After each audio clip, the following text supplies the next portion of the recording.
A day in my life here in Canada. So for today's video guys, I'm going to visit my chiropractor. Kahapon lang ako nag-book ng appointment guys, and luckily, meron pa siyang slot for Thursday morning. And yes, since day off tayo for 3 days, ito yung isa sa mga agenda natin for today. Hindi rin tayo masyadong nagtagal dyan, kaya after nga nito ay may panibagong ganap na naman tayo sa buhay.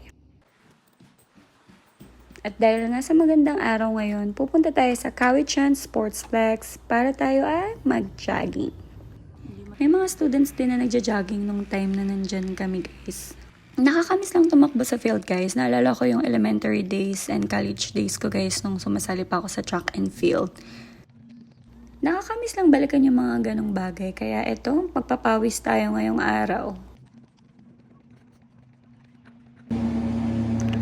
Okay guys, salamat sa panonood. Paalam!